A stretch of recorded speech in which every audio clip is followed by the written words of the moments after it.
절대 멈추지 않는 하나님의 계획, 하나님의 섭리라는 제목으로 하나님 말씀 증거하도록 하겠습니다. 하나님께서는 아브라함에게 내가 너에게 큰 복을 주고 너의 씨가, 너의 자녀들이 크게 번성하여 하늘의 별과 같고 바닷가의 모래와 같게 하리니 네 씨로 말미암아 천하 만민이 복을 받을 것이다 라는 너무나 놀라운 약속의 말씀을 주셨습니다. 그리고 하나님은 아브라함에게만 그 약속을 주신 것이 아니라 아브라함이 죽은 후에 그의 아들인 이삭에게 내가 너와 함께 있어 네게 복을 주고 내가 이 모든 땅을 너와 네 자손에게 주리라. 내가 너의 아버지 아브라함에게 맹세한 것을 이루어 너의 자손으로 말미암아 천하 만민이 복을 받으리라 라고 약속해 주십니다. 그리고 하나님은 이삭이 죽은 후에 또 이삭 이후에 아브라함의 손자인 야곱에게도 네 자손이 땅의 티끌같이 되어 네가 서쪽과 동쪽과 북쪽과 남쪽으로 퍼져나갈지며 땅의 모든 족속이 너와 네 자손으로 말미암아 복을 받으리라. 한 백성과 백성들의 총회가 네게서 나오고 왕들이 네 허리에서 나오리라. 내가 아브라함과 이삭에게 준 땅을 네게 주고 내가 너의 후손에게도 그 땅을 주리라 라고 약속하십니다. 하나님께서는 아브라함이 죽은 후에도 그에게 약속해 주신 말씀을 그의 자손들을 통해 계속 이루어 가시기로 작정하신 것을 보여주고 계신 겁니다. 그러므로 야곱의 아들들은 하나님의 약속의 말씀이 이루어져 가는 일에 쓰임 받아야 하는 너무나도 중요한 사명을 받은 사람들입니다. 자, 그런데 창세기 37장에 보면은요, 야곱의 아들들이 너무나도 잔인한 죄를 저지릅니다. 요셉의 형들이 요셉을 죽여버리려고 하다가 죽이지는 않고 노예로 팔아버리는 끔찍한 사건이 창세기 37장에 기록되어 있습니다. 동생을 노예로 팔아버린 형들과 또 노예로 팔려간 요셉은 어머니가 다르기는 했지만 이 사람들은 모두 야곱의 아들들입니다. 하나님께서 아브라함과 맺으신 그 놀라운 언약이 성취되어 가는 일에 꼭 쓰임받아야 할 야곱의 아들들이 하나님의 계획을 완전히 망쳐버리는 못된 짓을 저지른 것입니다. 하나님께서 증조 할아버지인 아브라함에게 약속해 주시고 그리고 할아버지 이삭에게 다시 약속해 주시고 그리고 아버지인 야곱에게 또다시 약속하신 말씀이 이루어져 가는 일에 쓰임 받아야 하는 야곱의 아들들이 하나님의 말씀이 이루어질 수 없게끔 만들어 버렸다는 겁니다. 자, 그런데 너무나 놀랍게도 하나님께서는 모든 것이 엉망이 되어버린 야곱의 가정, 소망이라고는 요만큼도 보이지 않는 답답하고 절망감만 가득한 야곱의 가정을 통해 아브라함과 맺으신 언약의 말씀을 계속 이루어 가 주십니다. 이 세상의 어떠한 일도 하나님의 계획을 절대 멈추지 못한다라는 사실을 창세기 37장에 기록되어 있는 이 사건을 통해서 오늘 이 시간 함께 살펴보려고 합니다. 창세기 37장 읽지는 않을게요. 37장 1절부터 4절은 아버지 야곱이 아들들 중에 요셉을 편애하였다라는 사실과 형들은 요셉을 미워하고 있다라는 사실을 알려줍니다. 아버지가 한 아들만 편애하고 또 그러니까 형들은 동생 요셉을 미워했다. 1절부터 4절에 그러한 내용이 있고 그리고 5절부터 11절에 보면은 하나님께서 주시는 꿈을 2번이나 꾼 요셉이 그 꿈의 내용을 가족들에게 알려줍니다. 그러자 형들은 요셉이 말해주는 꿈의 내용이 앞으로 요셉이 형들을 다스리는 위치에 올라가게 될 것이다 라는 것으로 그 꿈을 해석하게 되어서 요셉을 더 미워하고 시기하게 됩니다. 그리고 이제 12절부터는 요셉을 매우 미워하고 있던 형들이 요셉을 노예로 팔아버리는 이야기가 진행됩니다. 어느 날 아버지 야곱은 아들 요셉에게 요셉아, 양떼를 먹이기 위해 세겜 근처에 가 있는 너희 형들이 다 잘 있는지 또 양들은 어떤지 네가 가서 보고 돌아와 내게 좀 알려다오라고 심부름을 시킵니다. 그래서 요셉은 형들과 양떼들이 무사히 잘 있는지 알아보기 위해 형들을 찾아 나서게 되죠. 처음에는 어디 있는지 몰라서 이리저리 방황하다가 어떤 사람이 너 형들 저기 있다고 어디 있다고 장소를 알려주어서 이제 요셉이 그곳을 향해 가는데, 형들이 요셉이 저기 멀리서 오는 것을 보고는 저 요셉을 죽여버리자라는 음모를 꾸밉니다. 형들은 요셉을 가리켜 꿈꾸는 자가 오는도다 라고 말하면서 요셉을 죽여서 그의 꿈이 어떻게 되나 어디 한번 보자 라고 악한 계획을 세우게 됩니다. 자, 그런데 그때 맏형인 르우벤이 동생들에게 야, 요셉을 죽이지 말고 그냥 이 광야에 있는 구덩이에 던지자라고 제안합니다. 르우벤은 요셉을 형제들 손에서 건져내서 아버지에게로 돌려보내려고 했던 것입니다. 형제들은 일단 맏형인 르우벤의 말을 듣고 요셉을 죽이는 대신 구덩이에다가 던지기는 했지만 요셉을 해치려는 마음은 변함이 없었습니다. 요셉을 구덩이에 던져 놓은 형제들은 둘러앉아 음식을 먹기 시작합니다. 이거 하나님 믿는 집안인데 너무 잔인하지 않습니까? 동생을 계획 살인하려다가 그거 좀 보류해서 구덩이에다 던져놨어요. 그럼 그 동생은 정말 벌벌벌 떨면서 울고 있었을 텐데 그 옆에 앉아서 형들이 밥을 먹고 있는 겁니다. 그런데 그때 마침 애굽으로 내려가고 있는 한 무리의 상인들을 보게 됩니다. 자, 유다는 형제들에게 우리가 동생을 죽이지 말고 상인들에게 팔자라고 제안하였습니다. 형제들은 유다의 말을 받아들여 상인들에게 동생 요셉을 팔게 되죠. 자, 요셉을 구해주려고 했던 르우벤은 잠시 자리를 비우고 있을 때 이러한 일들이 일어나게 된 것입니다. 요셉이 노예로 팔려가는 과정에 등장하는 이 등장인물들을 보면은요, 그들은 모두 각자가 가지고 있던 계획이 있었습니다. 그러나 어느 누구도 자기가 계획한 대로 일이 이루어진 것은 없는 것이죠. 예를 좀 들어보자면 야곱은 이제 아들들의 안부를 알아보기 위해 요셉을 보냅니다. 그 야곱에게 세겜은 막 그 트라우마가 있을 정도로 아주 상처가 되는 일이 있었던 그런 장소죠. 거기다 보내놨는데 좀 불안했어요. 그래서 아들들이 잘 있는지 안부를 듣기 위해, 잘 있다는 소식을 듣기 위해 요셉을 보냈는데, 그런데 오히려 그 일로 인해 잘 있다는 소식이 들려온 것이 아니라 요셉이 생명의 위협을 받는 상황에 빠지게 됩니다. 형들은 요셉을 죽이려는 계획을 세웠습니다. 그러나 요셉은 구덩이에 던져지게 되었고, 그리고 애굽으로 가는 상인들에게 팔려갑니다. 르우벤은 요셉을 아버지에게 데려다 주려고 했죠. 그러나 그가 잠시 자리를 비운 사이에 요셉은 노예로 팔려가게 됩니다. 유다는 동생을 죽이는 것이 아무런 유익이 없다고 말하면서 요셉을 상인들에게 팔자고 제안합니다. 자, 동생을 팔자고 제안한 데는 이유가 있었겠죠. 야, 이거를 죽이는 걸로는 너무하고 팔자. 팔고 나면 우리가 괜찮아질 거야. 우리가 마음이 편해질 거야.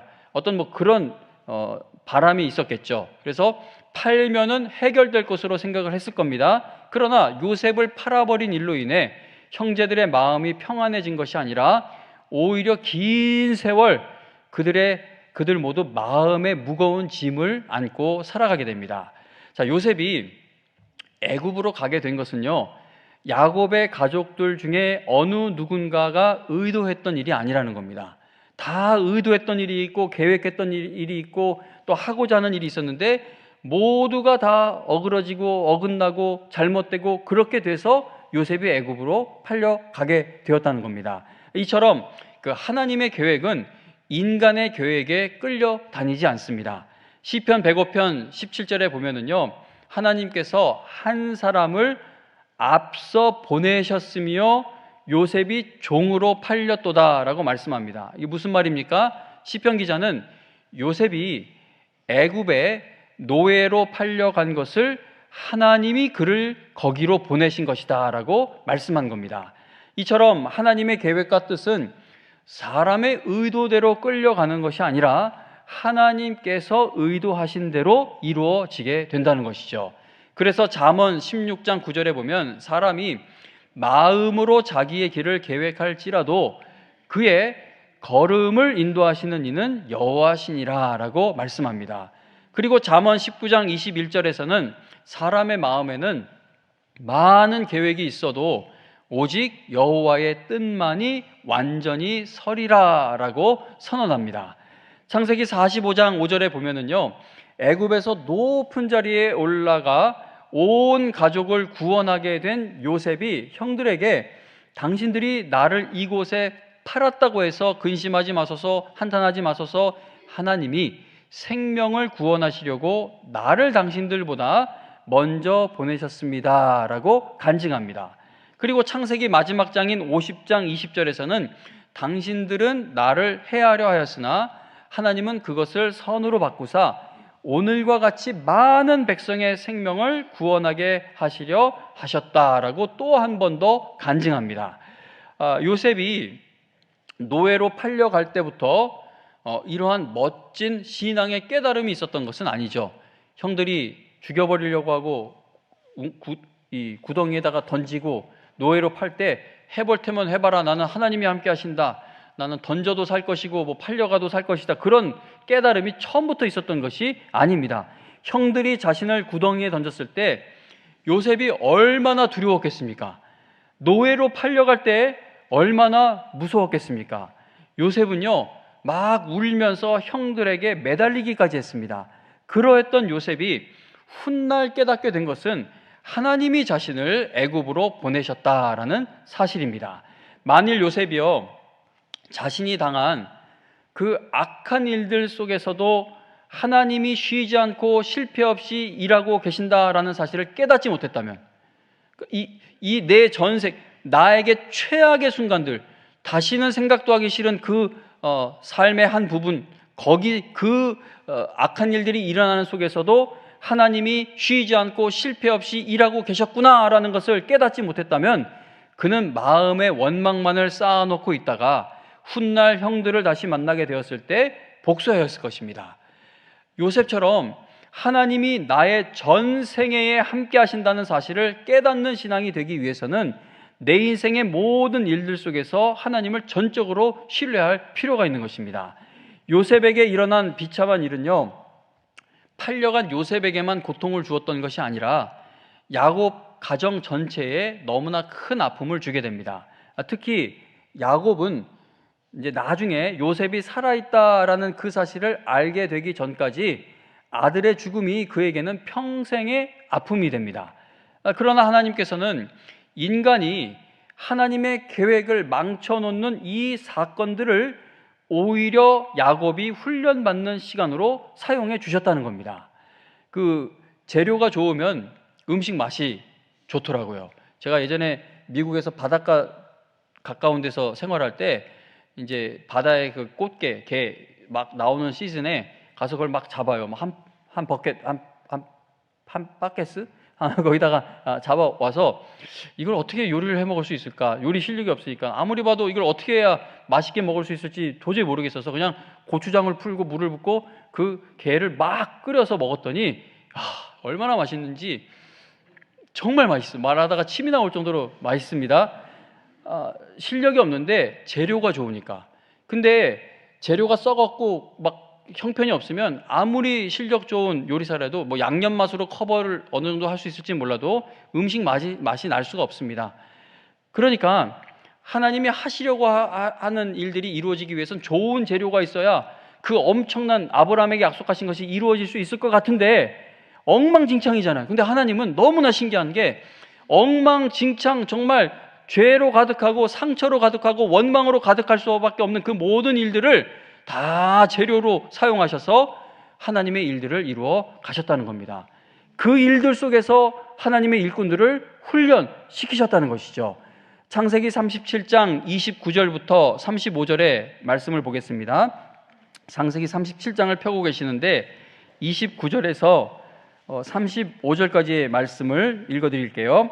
르우벤이 돌아와 구덩이에 이르러 본즉 거기 요셉이 없는지라 옷을 찢고 아우들에게로 되돌아와서 이르되 아이가 없도다, 나는 어디로 갈까? 그들이 요셉의 옷을 가져다가 수염소를 죽여 그 옷을 피에 적시고 그의 채색 옷을 보내어 그의 아버지에게로 가지고 가서 이르기를 우리가 이것을 발견하였으니 아버지 아들의 옷인가 보소서 하매 아버지가 그것을 알아보고 이르되 내 아들의 옷이라 악한 짐승이 그를 잡아먹었도다 요셉이 분명히 찢겼도다 하고 자기 옷을 찢고 굵은 배로 허리를 묶고 오래도록 그의 아들을 위하여 애통하니 그의 모든 자녀가 위로하되 그가 그 위로를 받지 아니하여 이르되 내가 슬퍼하며 스올로 내려가 아들에게로 가리라 하고 그의 아버지가 그를 위하여 울었더라. 아멘.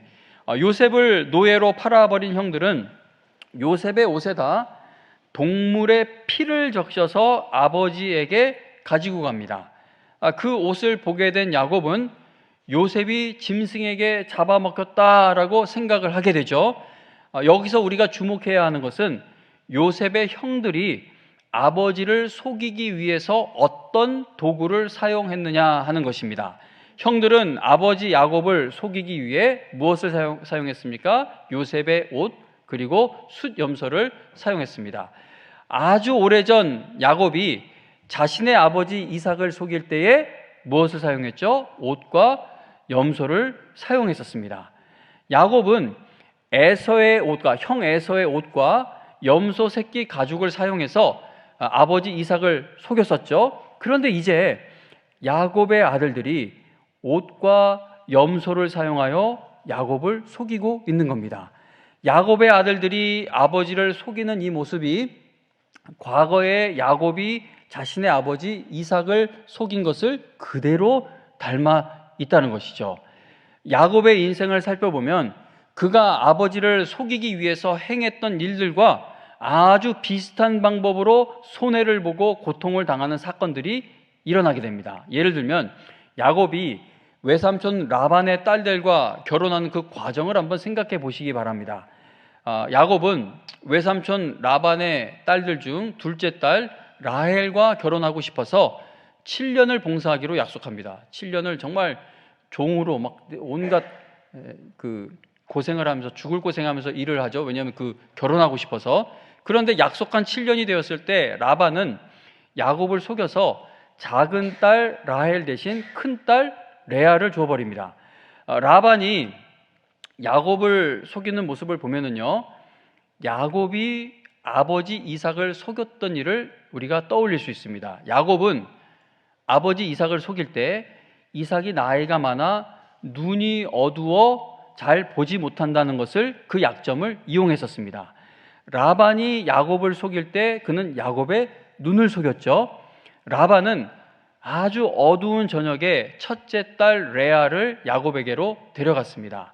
근데 이게 오늘날 밤에도 환한 이 오늘날에는 야곱이 속은 것이 잘 이해가 되지 않을 수도 있을 것입니다. 아니 아무리 밤이라도 그렇지 그걸 못 알아보냐고 할 수가 있을 텐데 제가 오래전에 달빛마저 없는 전기가 들어오지 않는 한 시골길을 걸었던 적이 있는데 정말 바로 앞이 안 보이더라고요. 후레쉬를 껐더니 진짜 달빛이라도 있으면 뭐가 보이는데 달빛마저 없는 한밤중에 시골길을 걷는데 아무것도 바로 앞이 보이지 않을 정도로 어두웠던 것을 경험한 적이 있습니다. 자, 라반은요 그러한 어두움을 이용해 야곱을 속인 것이죠. 그러니까 창세기 27장에서 야곱이 아버지의 어두운 눈을 속여서 사기를 쳤다면 창세기 29장에서는 라반이 야곱의 어두운 눈을 이용해 속인 것입니다. 라반이 야곱을 속인 방법이 야곱이 아버지를 속였던 방법과 매우 비슷하다는 것이죠. 그리고 야곱의 아들들이 아버지 야곱을 속인 것 또한 과거의 야곱이 자신의 아버지를 속이던 모습을 닮아 있다는 겁니다. 그래서 성경은요, 야곱이 당한 이 일들이 그저 재수가 없었다거나 운이 없었다거나 또는 우연히 일어난 것으로 말씀하지 않고 있다는 겁니다. 야곱이 험악한 세월이라고 생각하는 그 시간들을 하나님은 오히려 야곱이 훈련받는 시간들로 사용해 주셨다는 것이죠. 하나님께서 야곱이 저질렀던 일들을 그가 당하게 하신 것은 그의 잘못을 다루어 야곱을 변화시키려는 것에 목적이 있었다는 겁니다. 오늘날에도 하나님은 이러한 방식을 사용하실 때가 많아요. 저는요, 교만하고 성격이 급하고 성격이 못됐습니다. 그러면 교만하고 급한 성격, 이 못된 성격을 하나님이 훈련시키고 깨트리시기 위해서 겸손하고 성격이 좋고 이렇게 온화한 사람을 만나게 하셔서 나를 훈련시키시냐? 그렇지 않아요. 똑같은 분을 만나서 나를 깨지게 하시죠. 그래서 성도님 여러분, 열받는 사람을 만났을 때 상대방에 대한 어떤 평가도 있어야 되겠지만 그 전에 먼저 하나님이 내 모습을 보여주시기 위해 이 일 가운데 나를 두신 것은 아닌가 한번 깊이 고민해 볼 필요는, 항상 그런 건 아니지만 그러니까 제 인생의 같은 경우는 그러했기 때문에 이 말씀을 여러분들에게 드려봅니다. 우리가 살다 보면은요, 심은 대로 거두게 될 때가 있습니다. 그럴 때 너무나 아프고 힘들죠. 그러나 낙심하지 말아야 한다는 겁니다. 왜냐하면 하나님께서 우리를 버리시려고 또는 우리에게 복수하시려고 징계하시는 것이 아니라 우리를 하나님의 사람으로 변화시켜 우리가 하나님의 뜻이 이루어지는 일에 쓰임받게 하시기 위해 징계하시는 것이기 때문입니다. 그러니까 하나님께서 야곱에게 라반과 같은 사람을 만나 이런 일을 당하게 하신 것은 너 옛날에 그따위 죄를 저질렀지, 똑같이 당해봐라, 그렇게 괘씸해서 하시는 것이 아니라 야곱아, 이 부분이 너에게 있어서 회개해야 할 부분이고 이 부분이 깨져야 그 다음 쓰임받는 단계에 나아갈 수 있는 것이다. 아들들의 모습을 통해서도 하나님은 야곱에게 여전히 남아있는 그 습성을 깨트려 가신 것입니다.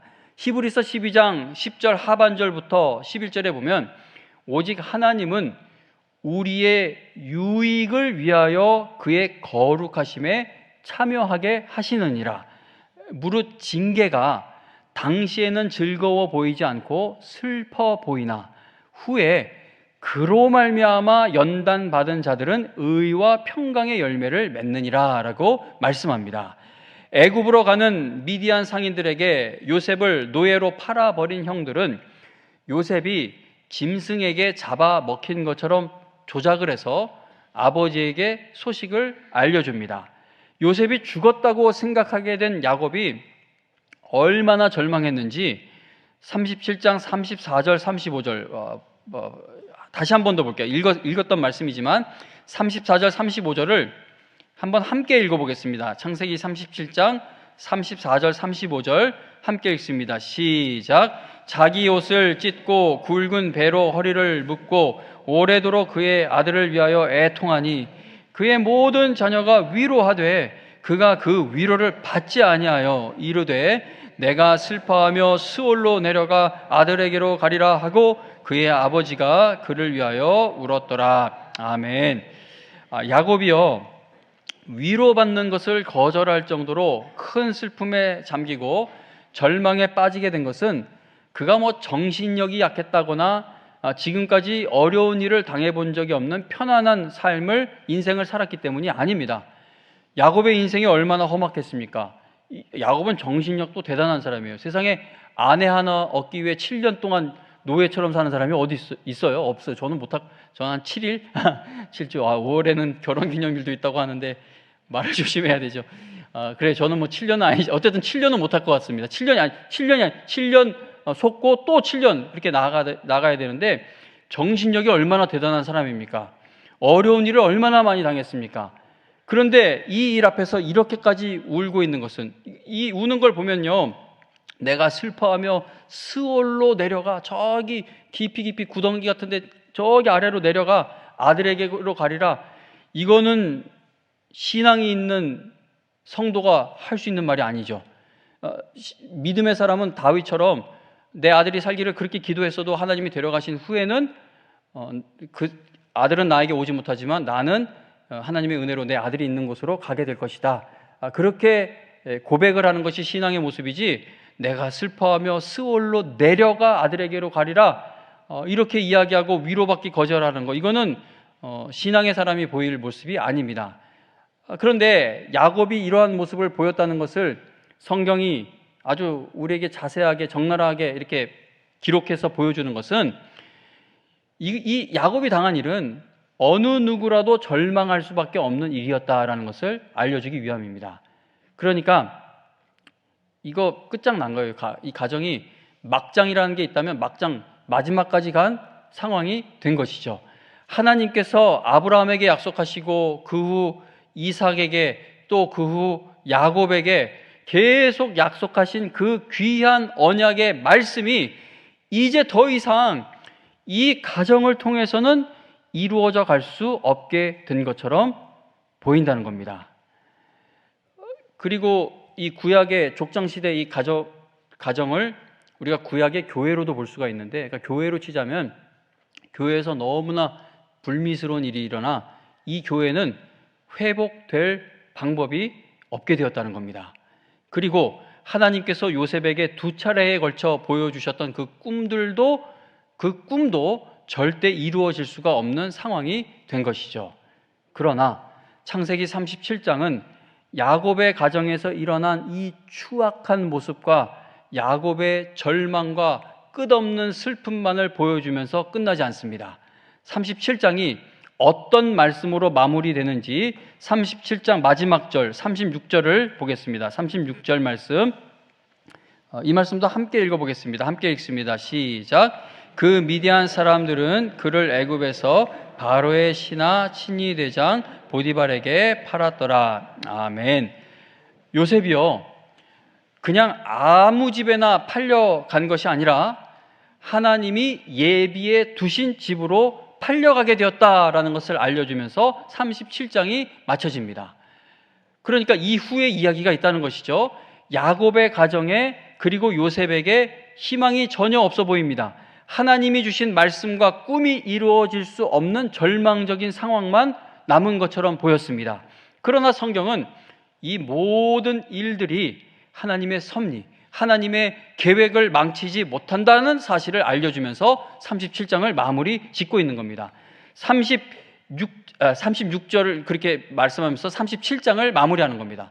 35절까지 이놈의 인간들이 모든 걸 다 망쳐놔서도 36절에서 마지막에 하나님이 못 박는 것은 내가 할 일이 있다는 것을 보여주고 계시다는 것이죠. 그러니까 형들이 자기들 마음대로 동생을 팔았지만, 동생을 파는 건 자기들 마음대로 했을지 모르지만 팔려가는 장소는 하나님이 주관하셨다는 것이죠. 하나님께서 그분의 섭리를 펼치시기 위해, 하나님의 계획을 이루어 가시기 위해 억지스럽게 만든 상황은 하나도 없습니다. 하나님이 독재자와 같은 신이라면 억지스러운 상황을 만들겠죠. 감히 내가 꿈을 준 요셉을 니들이 죽이려고 해? 니들부터 죽어라. 그리고 해치셨거나 노예로 팔려가려고 할 때 하늘에서 벼락을 내려서 그놈의 인간들을 쓸어버리셨거나, 하나님이 독재자와 같은 신이었다면 그렇게 난폭하게 하셨겠죠. 그런데 하나님은 이 상황이 그냥 흘러가도록 두십니다. 하나님은 인간이 죄를 짓거나 실수하여 스스로 자초한 일들이 일어나는 것을 억지스럽게 막지 않으셨다는 겁니다. 그런데 성도님 여러분, 제가 이거 여러 번 말씀드렸는데 너무나 신기한 것은 모든 것이 엉망진창이 된 상황에서도, 요리로 치면은 최악의 썩은 것과 같은 재료만 가득한 상황에서도 하나님의 계획은 차질 없이 계속 이루어져 갔다는 겁니다. 야곱의 가정은 깨진 가정이죠. 이것보다 어떻게 더 깨져요? 붙을 수가 없는, 회복될 수가 없는 가정처럼 보입니다. 야곱은 아내들을 그렇게 편애하더니 아들들도 편애했습니다. 그래서 형들은 아버지의 사랑을 독차지하고 있던 요셉을 미워하고 시기하게 되었죠. 결국 동생 요셉을 노예로 팔아버리고는 아버지 야곱을 속이게 됩니다.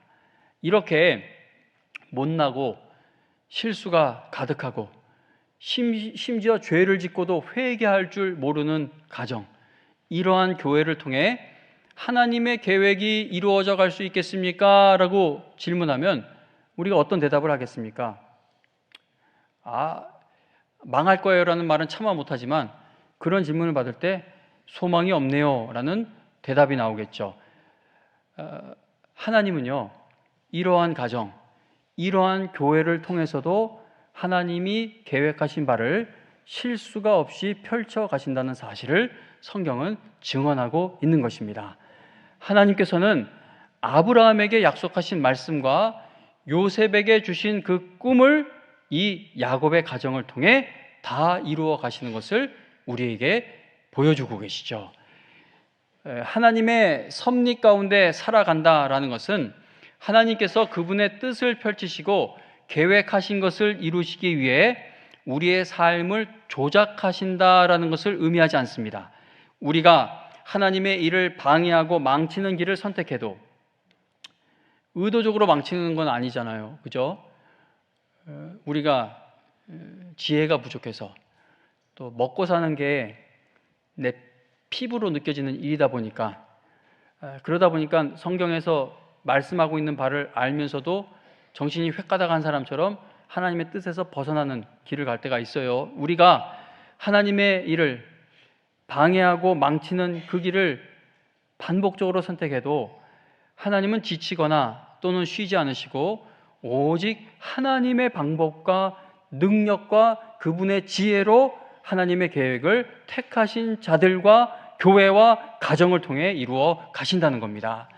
인간의 모든 약점들을 통해서도 하나님은 작정하신 놀라운 계획을 이루어 가신다는 것이죠. 그래서 창세기 50장 20절에 보면 요셉이 형들에게 당신들은 나를 해하려 하였으나, 짧은 문장이지만 얼마나 힘든 세월이었어요. 당신들은 나를 해하려 하였으나 하나님은 그것을 선으로 바꾸사 오늘과 같이 만민의 생명을 구원하게 하시려 하셨다라고 간증하게 됩니다.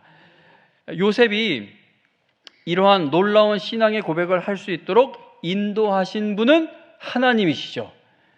만일 요셉이 그냥 그 집에 아버지에게 듬뿍 사랑을 받으며 그 편애 속에 있던 그 형들보다 더 사랑을 받는 자리에 있었다면 이런 신앙의 고백을 할 수 있는 수준까지 올라갈 수 있었을까? 그냥 혼자 생각을 해봅니다. 성경에서 말씀하지 않는 걸 너무 혼자 생각하는 건 좀 위험하긴 한데 생각해봐요. 왜냐하면 요셉이 눈치가 없는 건지 형들이 자기를 미워하는 걸 몰라요. 아버지가 자기만 그렇게 옷 입히고 그러고 하면 내가 미움받겠구나, 미움받고 있구나 좀 눈치가 있어야 되는데 미워하는데 몰라요. 그리고 꿈을 꾸고 좀 생각해보면 그 가족이 다 내 밑으로 내려오는, 내 밑에 있게 된다는 것으로 해석될 수 있는 꿈인 걸 왜 몰랐겠어요. 근데 미워하는 형들 앞에 가서 그거를 그냥 얘기를 하니까 형들이 더 미워 죽겠는 거예요. 그러면 한 번 얘기했을 때 반응이 냉랭하고 미워하는구나 싶으면 두 번째 꿈꾸고는 그냥 조용히 했어야 되는데 두 번째 또 꿈꾸고 또 가서 조잘거리다가 이렇게 표현한 건 제가 너무 오버하는 겁니다. 그러고 팔려가게 되죠. 그러니까 그냥 그 집안에 있었으면 누가 감히 요셉을 건들겠어요. 아버지가 채색 옷을 입히고 그렇게 꽁꽁 붙들고 있는데. 그래서요, 요셉이 정말 이 못된 일들을 다 당신들이 내가 당하게끔 했지만 이거는 당신들이 했다기보다는 하나님의 주권 아래에서 하나님의 뜻이 이루어지기 위해서 일어난 일이다. 이 고백은요, 요셉이 만들어낸 고백이라기보다는 그를 불쌍히 긍휼히 여기시는 하나님이 그가 이러한 신앙의 고백을 할 수 있게끔 인도해 주셨기 때문이라는 겁니다. 우리도 하나님의 은혜로 결국은 요셉과 같은 고백을 하게 해달라고 기도할 수 있기를 바랍니다. 그 땅에서 있는 것들이 잘못되면 속상하죠. 겁나죠. 근데 성도님 여러분, 저도 여러분도 잘 되고 회복되기를 위해 기도하지만 언제까지 잘 되겠어요? 언제까지? 나이가 80, 90 이렇게 되고 하는데 그게 뭐 잘 되고 회복되는 것도 그 어느 기간이라는 것이 있지, 그게 언제까지 잘 되기를 바라고 하나님한테 그렇게 매달리겠냐는 것이죠. 그러므로 우리가 인생의 마지막에 다다랐을 때 요셉과 같은 이런 고백을 하길 원한다면 땅의 것에 매여 있지 말고 저 하늘 위의 것을 찾고 위의 것을 바라보며 하나님, 나도 인생에서 당하는 모든 일들 가운데 하나님을 발견하고 경험하는 성도가 되어 나도 하나님 요셉처럼 이러한 신앙의 고백을 남기는 사람이 되게 하여 주옵소서. 이게 우리의 기도가 되어야 할 필요가 있다는 겁니다. 하나님께서는 우리 안에 있는 약점이나 우리 가정의 깨어진 모습을 통해서도 하나님의 놀라운 계획을 분명히 이루어 가실 것입니다. 그러므로 성도님 여러분, 부모에게 받은 어떤 상처가 있더라도요, 그 상처를 하나님 아버지께 맡기고 여러분들은 끝까지 효도하는 자녀들 되시기를 바랍니다. 부모님 벌써 옛날에 돌아가셨고 내가 이미 할아버지 할머니 된 나이가 됐는데도 여전히 부모에게 받은 상처를 부여잡고 있는 건 너무 비참해요. 그러니까 참을 만한 일이었다거나 부모의 마음이 그렇지 않았다거나 저는 부모 편을 드는 게 아닙니다. 부모가 정말 못된 짓을 했을 수도 있어요. 그런데 그 인생의 험악한 시간 속에서도 하나님은 나와 함께 하셨고 하나님이 나를 붙들어 주셔서 오늘 은혜 받는 이 자리에 내가 있게 된 것입니다. 이걸 인정하며 하나님의 명령에 순종하여 끝까지 효도하는 자녀들이 되자는 겁니다. 자녀가 아무리 속을 썩여도요, 야곱의 가정을 회복시킨 하나님께서 내 가정에도, 이 문제 많은 내 가정에도 이 동일한 은혜, 더 큰 은혜 베풀어 주실 것을 계속 소망하며 기도하는 부모님들이 되실 수 있기를 바랍니다. 교회에서 실망스러운 일을 당하거나 상처를 받아도 하나님께서 핏값을 주고 사신 이 교회를 반드시 책임져 주신다는 사실을 기억하며 우리 늘 다시 힘을 내는 성도들이 될 수 있기를 바랍니다. 하나님께서 야곱과 요셉을 긍휼히 여기셔서 아브라함과 맺으신 약속과 말씀을 계속 이루어 가셨던 것처럼 여러분 안에서 착한 일을 시작하신 것을 다 이루시기까지 여러분들의 모든 삶에서 역사하여 주실 것입니다. 그러므로 사랑하는 성도님 여러분, 좌절이나 절망을 예배 시간마다 털어내버리고 믿음으로 일어나 은혜의 보좌 앞에 담대히 나아가는 성도들 되실 수 있기를 바랍니다. 아브라함, 이삭, 야곱, 요셉, 다윗, 바울 모두가 다 수많은 악한 일들을 만났죠. 그리고 초대교회들도 얼마나 어려운 일들을 많이 당했는지 모릅니다. 초대교회들도 교회 안에 여러 가지 문제로 인해 상처가 많았어요. 오늘날 교회에서 상처받아가지고 나 교회 안 다녀, 그냥 집에서 예배 드릴래, 그분들 초대교회 가도 마찬가지일 거예요. 왜냐하면 초대교회도 문제가 많았거든요. 그러나 어떤 상황에서도 하나님의 계획은 멈추지 않았고 악한 일들조차도 결국은 하나님의 선을 이루는 그 과정으로 사용되었다는 겁니다. 하나님의 그 놀라운 역사하심이 오늘 여러분들과 함께하고 있다는 것이죠. 요셉이 웅덩이에 던져져 죽게 되었습니다. 그러나 하나님께서는 때마침 상인들이 그곳으로 지나가도록 보내주십니다. 상인들이 애굽에서 요셉을 노예로 팔 때 보디발에게 팔리도록 하나님이 인도하신 겁니다. 하나님의 약속이 절대 이루어질 수 없는 것처럼 보이는 곳으로 던져졌을 때 그곳에는 하나님께서 이미 예비해 두신 피할 길이 준비되어 있었다는 겁니다. 오늘도 주님의 그 놀라운 뜻이 이루어지는 일에 나와 내 부족한 가정이 쓰임받게 되기를 간절히 바라며 아직까지 믿음의 자리로 돌아오지 않고 있는 자녀들이 있다면 포기하지 마시고 야곱의 가정도 회복시키셨는데 우리 가정을 왜 하나님이 회복시키지 못하시겠습니까? 나와 내 가정이 쓰임받게 되기를 간절히 바라며 오늘 이 예배의 자리에 나오신 여러분들의 삶에서도 이 놀라운 하나님의 뜻과 계획이 반드시 이루어지게 될 날이 올 줄로 저는 믿습니다. 계획하신 일들을 절대 멈추지 않고 이루어 가고 계시는 하나님께서 여러분과 여러분들의 가정과 그리고 우리가 사랑하는 이 교회를 하나님의 영광을 위해 회복시켜 주시고 부흥시켜 주시기를 주님의 이름으로 축원합니다.